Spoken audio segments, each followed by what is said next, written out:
থাকে। তারপরে চলে আসি মাল্টা স্টুডেন্ট ভিসা অ্যাপ্লিকেশন করার জন্য কি কি ডকুমেন্টস লাগবে। ভিসা অ্যাপ্লিকেশন ফর্ম লাগবে, পাসপোর্ট লাগবে 6 থেকে 1 বছর ভ্যালিড, অ্যান্ড আপনার অফার লেটার লাগবে, ব্যাংক স্টেটমেন্ট লাগবে, টিউশন ফি পেমেন্ট রিসিপ্ট লাগবে, অ্যান্ড হেলথ ইন্স্যুরেন্স লাগবে, অ্যাকোমোডেশন প্রুফ লাগবে, তারপর হচ্ছে ফ্লাইট রিজার্ভেশন লাগবে, তারপরে হচ্ছে আপনার পাসপোর্ট সাইজ 2 কপি ছবি লাগবে, motivation letter, academic documents, police clearance certificate, visa fee payment receipt. আপাতত এই কাগজগুলো হলেই আপনি হচ্ছে ভিসা অ্যাপ্লিকেশন করতে পারছেন। আর ভিসা ফি আপনার 70 ইউরো থেকে 100 ইউরো পর্যন্ত হয়। আর বিএফএক্স চার্জ 3 থেকে 4 হাজার টাকা হয়ে থাকে। লিভিং কস্ট কেমন হয় একজন স্টুডেন্টের, সেক্ষেত্রে বাসা ভাড়া হচ্ছে 300 থেকে 500 ইউরো পর্যন্ত হয়ে থাকে। খাওয়া এবং ট্রান্সপোর্ট আপনার 200 থেকে 300 ইউরোর মধ্যে কভার হয়ে যাবে।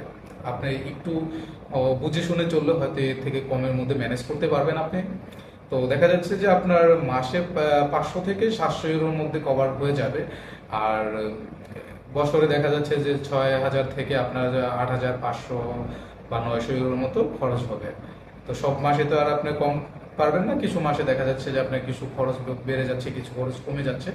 তো এই জিনিসটা আপ ডাউন হতেই পারে।